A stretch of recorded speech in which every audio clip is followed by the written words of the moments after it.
Luffy, Persuade, Ayaulela, Mema. Fiel é Deus, aleluia, amém? Nessa manhã, nós temos um tema que é a ambição extrema, que deve ter o seu resultado e o seu arrependimento. É por isso que nós vamos estar tratando e falando disso, que essa ambição extrema, ela deve ter o seu resultado e seu arrependimento. Bom, o que significa da ambição? O desejo desmedido, poder de bens, glórias, cobiça, ostentação intensa para conseguir, determinando o propósito. O ambicioso é o que tem a vontade e busca a todo custo de alcançar certos objetivos. É um desenvolvimento e depende de muitas habilidades, e é ousado, é corajoso, é arrojado, e equidade é buscar a condição objetiva, gananciosa, a pretensão da cupidez, que é o seu anseio, do seu alcance, que está relacionado o físico, material, o espiritual. Não vem da parte de Deus essa atuação, mas sim do homem, pois o extremo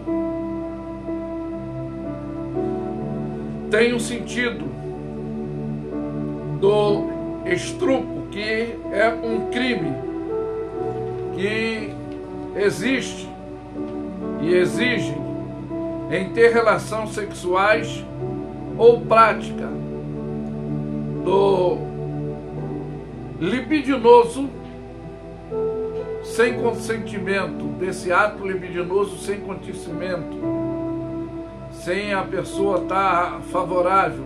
É um ato de força de quem tem o domínio, que obriga alguém a forçar, pois fazer aquilo que ela não deseja. Hoje vou relatar essa cobiça e nós vamos tomar como base logo aqui a referência do capítulo 11 de 1 Samuel, que quase ninguém diz o que foi um estupro, o que houve uma grande gravidez e um plano de morte. Mas aqui eu vou estar lendo esses versículos e você vai entender de quem é essa cobiça. E aconteceu que na hora da tarde, que Davi se levantou do seu seio e andava passeando no terraço da casa real, viu do terraço uma mulher que se estava lavando. E era esta mulher muito formosa, muito bonita. E enviou Davi a perguntar por aquela mulher, e disseram: porventura não é Betseba, filha de Eliã e mulher de Urias, o Eteu? Então enviou Davi mensageiro e mandou trazer, e entrou a ela e se deitou com ela. E ela já tinha se purificado da sua imundície. período de menstruação. Então voltou ela para sua casa, e a mulher concebeu e enviou, e fez saber a Davi, e disse: pesada estou, ou seja, grávida. É o que ela estava relatando, estava grávida. Então, nós vamos falar dentro dessa ambição extrema, o que foi o seu resultado, tá?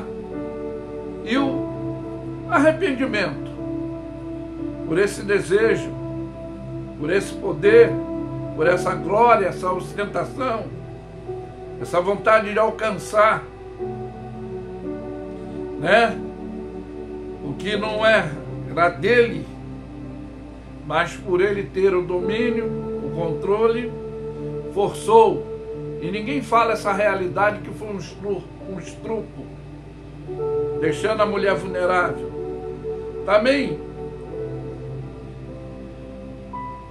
fala nesse mesmo capítulo desse estrupo, dessa gravidez e da morte da criança, e também da morte do marido, que foi mancomunada para tentar encobrir. E no capítulo 12 também mostra a representação do profeta Natã, ele repreendendo, mostrando os seus erros que foram cometidos e o resultado do que aconteceria, que Deus faria justiça. Ele fez na obscuridade, e Deus iria fazer com ele as claras, não deixando ele impune dessa situação. Também no capítulo 3, a mesma situação do pai entre os dois filhos, que é Amnon, ele estrupa Tamar, que era sua irmã, e seu irmão mais velho, Absalão, no mesmo capítulo, relata que mata o seu irmão, vingando esse abuso, desse estrupo cometido, que é a consequência do que o próprio pai plantou, trazendo essa maldição para a família. No capítulo 15 também fala o resultado do erro de Davi e o cumprimento. Também no capítulo 18 fala da morte de Absalão, que é o resultado de toda a maldade cometida na família. O que Deus disse: tudo quanto o homem plantar, ele colherá. Pois quem conhece as suas falibilidades, quem reconhece, quem confessa e deixa, alcança a misericórdia. E é isso que nós queremos relatar, do que vamos falar, sobre o reconhecimento e o resultado. Pois Deus, Ele é onisciente, onipresente, onipotente. Então, essa ambição extrema, que teve seu resultado, mas também teve o arrependimento devido a toda a tragédia que aconteceu na família, do que ele plantou. E aí, amados, nós vamos tomar como base o primeiro salmo, é o 139. Nós estaremos lendo esse primeiro salmo para termos um maior entendimento dentro do que nós estamos falando, dessa onisciência, onipresença, que o homem, ele se esquece disso quando ele quer cometer as suas malignidades. Mas aqui, ele entende E é o salmo de Davi para o cantor mor. Senhor, tu me sondas e me conheces. Tu conheces o meu assentar, o meu levantar de longe. Entende o meu pensamento. Cerca o meu andar e o meu deitar. Conhece todos os meus caminhos. Sem que haja uma palavra na minha língua. Eis que o Senhor tudo conhece. Tu me cercas em volta e puseste sobre mim a tua mão. Tal ciência para mim é maravilhosíssima, tão alta que não posso atingir. Para onde irei eu do teu espírito? Ou para onde fugirei eu da tua face? Esse reconhecimento, esse arrependimento que tem que haver. E é o que descreve essa onisciência, onipresença de Deus. Se eu subir ao céu, aí tu estás. Se eu fizer no céu a minha cama, eis que ali estás também.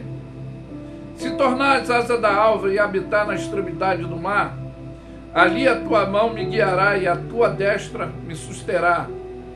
Se disserem de certo que és treva, me encobrirão. Então a noite será luz em volta de mim. Nem ainda as trevas me escondem de ti, mas a noite resplandece como o dia, e as trevas como a luz são para ti as mesma coisa. Pois tu possuíste o meu interior, e te entristece no meu ventre da minha mãe. Eu te louvarei, porque de todo modo terrível, tão maravilhoso fui formado. Maravilhas são as tuas obras. Elas são maravilhosas, magníficas. A minha alma o sabe muito bem. Então nós vemos agora, dentro do que eu quero esclarecer nesse segundo ponto, para termos também esse entendimento, que é o segundo salmo, que é a confissão dele, é o Salmo 51, que aqui diz: Davi confessa o seu pecado e suplica o perdão, e roga a Deus para que não lhe remova o seu espírito, e renove nele o espírito reto. Isso é o que eu já relatei, quando o profeta Natã veio a ele depois dele ter estado com Betseba, cometido o estupro, que ninguém fala que foi a autoridade que ele tinha como rei. Ele entrou a ela, mandou chamar e entrou a ela, possuiu ela e depois quis se eximar da sua culpa. Mas Deus, ao culpado, ele não tem por inocente. E aqui no Salmo 51, devido a todas essas transgressões, ele diz: tem misericórdia de mim, ó Deus, segundo a tua benignidade, apaga as minhas transgressões, segundo a multidão das tuas misericórdias. Lava-me completamente da minha iniquidade e purifica-me do meu pecado, porque eu conheço as minhas transgressões, e o meu pecado sempre está diante de mim, que é o agente policiador de Deus, a nossa consciência. E ele diz: contra ti pequei, e fiz o que os teus olhos é mal, para que seja justificado quando falares e puro quando julgares. Eis que iniquidade fui formado, em pecado me concebeu minha mãe. Eis que ama a verdade no íntimo e no oculto, me fez conhecer e saber. Tendo essa sabedoria. E agora ele implora: purifica-me com isopo, ficarei limpo, lava-me, ficarei mais alvo do que a neve. Faz-me ouvir júbilo de alegria, para que gozem os ossos que tu quebraste. foi a sentença que ele fez nas escondidas, e Deus faria com ele as claras.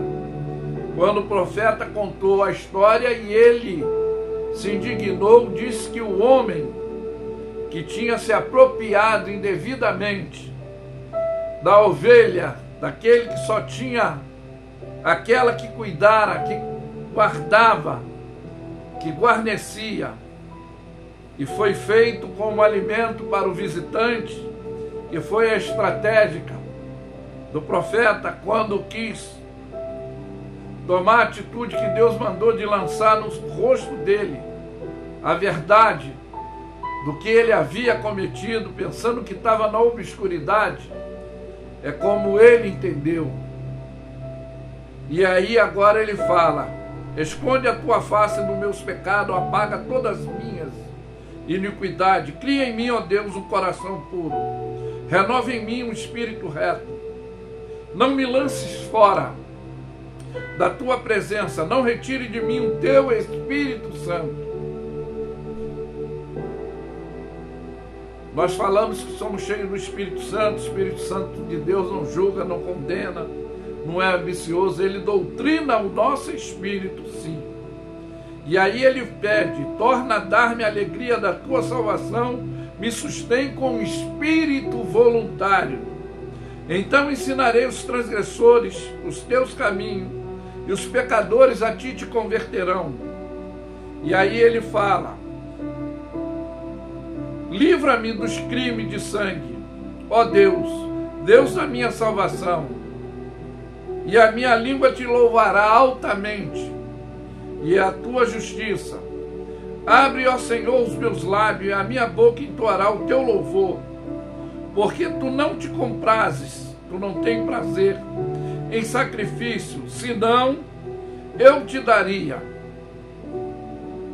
e não te deleite em holocausto. O sacrifício para Deus são o espírito aquebrantado, um coração aquebrantado e contrito. Não desprezará o Senhor. Foi aonde ele obteve a misericórdia de Deus, a benignidade de Deus. Ele pôde ter de Deus. E conforme eu falei, nós vamos ainda usar o terceiro ponto, que é o Salmo de número 103, que é o reconhecimento dos benefícios e as misericórdias de Deus. Quando nos humilhamos, aí somos alcançados por essa benignidade. Foi o que ele fez. Davi agora, ele tende a relatar tudo de bom, como ficou na sua memória latente todas as coisas ruins que ele praticava, que ele praticou, e ele já não queria tomar mais essa atitude errônea. Então agora ele quer louvar a Deus por amor da sua graça, e ele diz: bendize a minha alma ao Senhor, tudo que há em mim bendiga o teu santo nome. Bendize a minha alma ao Senhor, não te esqueça de nenhum dos teus benefícios. Ele que perdoa todas as tuas iniquidades, sara de todas as tuas enfermidades, e te coroa, quem redime a tua vida da perdição, e te coroa de benignidade e de misericórdia. É quem enche a tua boca de bens, e de sorte que a tua mocidade se renova como a da águia. O Senhor faz justiça e juízo a todos os oprimidos, e fez notórios os seus caminhos a Moisés, os seus feitos aos filhos de Israel, porque misericordioso e piedoso é o Senhor, longânimo, grande em benignidade.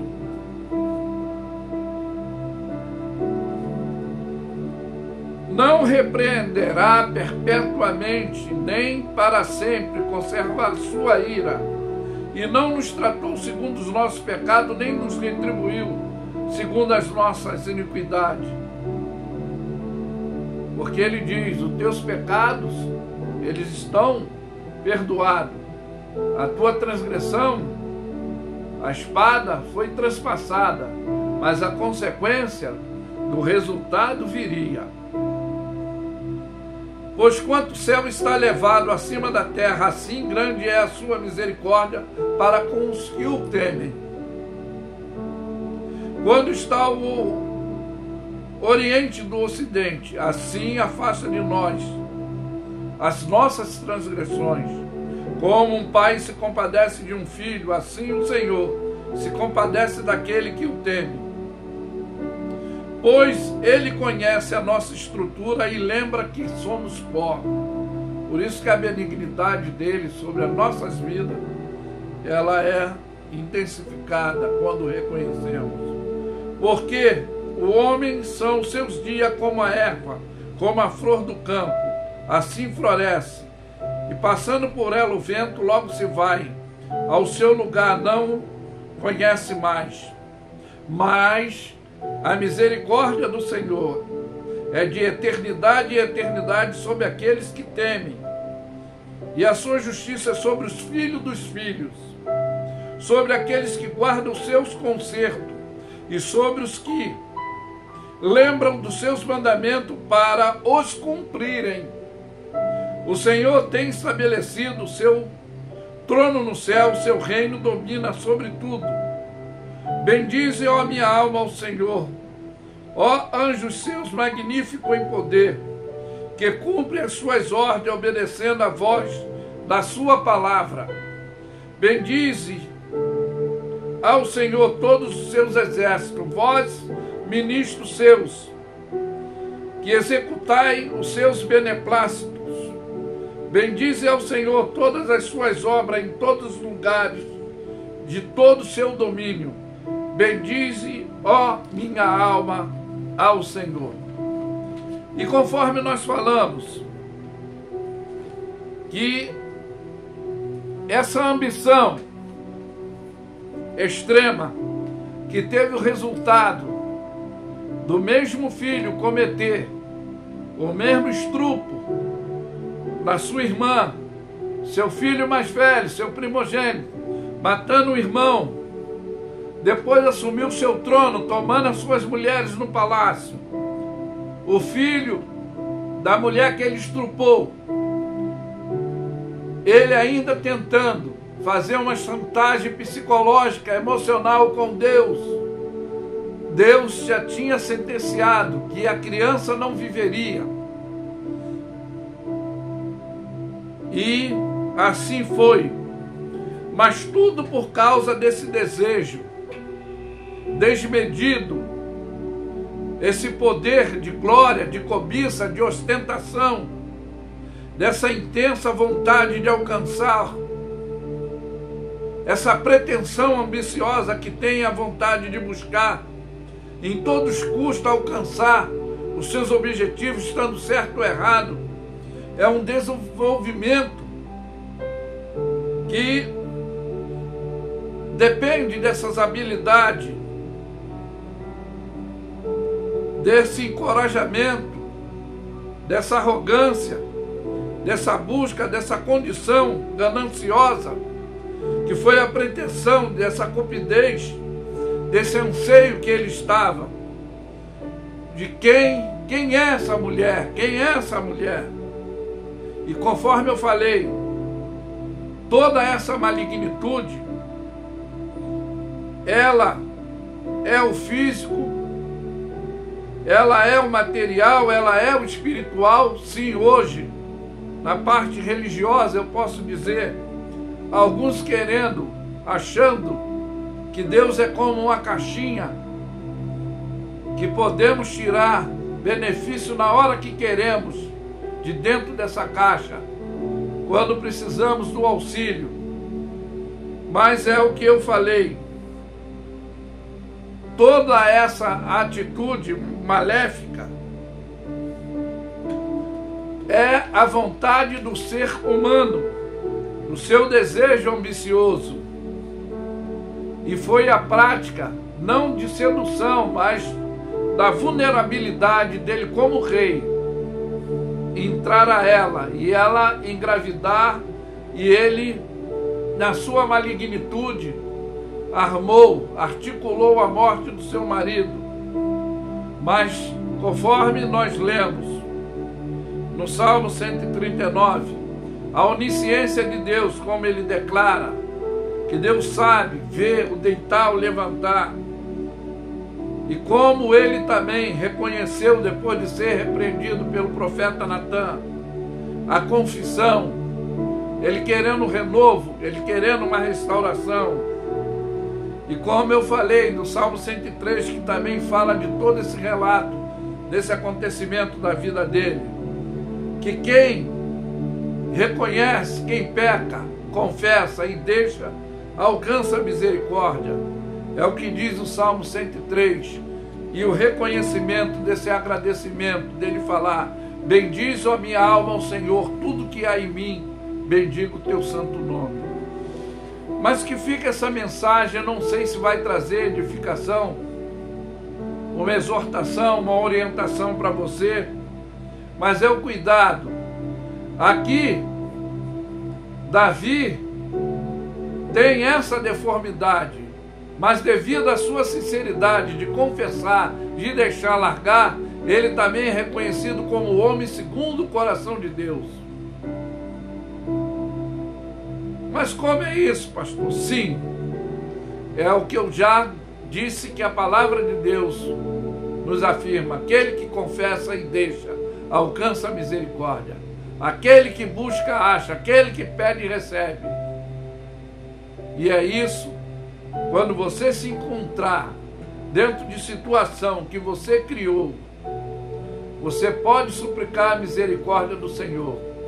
A consequência do ato, ele teve que cumprir, teve que pagar, mas o perdão foi dado a ele. E o reconhecimento disso é o que ele diz: bendize a minha alma ao Senhor, e tudo que há em mim bendigo o teu santo nome. É o que nós devemos fazer. Mas que fique essa mensagem reflexiológica, de orientação prática e atitude ilibada, que temos o dever de fazer. Não ser ambicioso, estrategicamente, desenfreadamente, naquilo que não é nosso, naquilo que não temos o direito. Que toda essa movimentação e ação luciferianizada, ela começou no Império Celestial. Lúcifer, querendo se assentar no trono, acima do Criador de todas as coisas, e ele conseguiu persuadir a terceira parte de anjos que seguiram, que foram rebeldes, que nós conhecemos como demônios, como espíritos imundos, principados e potestades, que gerencia toda essa malignidade, essa ação imperativa, luciferianizada, desse desejo que o homem tem, dessa ambição para o lado da malignitude. Mas que você possa parar e refletir e buscar o Senhor enquanto se pode achar, tomar a atitude enquanto há oportunidade, que toda consequência, que uma ação tem reação, então tudo tem uma consequência, então tudo tem uma determinação homologada do resultado da atitude, a ação tomada. Se for boa, vai colher coisas boas. Se for má, vai colher coisas más. Então tudo que o homem plantar, ele colherá. Então que fique essa mensagem de orientação, de despertamento do exemplo do homem que foi considerado segundo o coração de Deus. É porque eu vou usar a minha ideologia filosófica, que o sábio aprende com o erro dos outros, o inteligente aprende com seus próprios erros. É o que eu posso tomar como base, o que ele fala aqui no Salmo 51, querendo um coração renovado, querendo um espírito voluntário, para ele poder agora tomar atitude.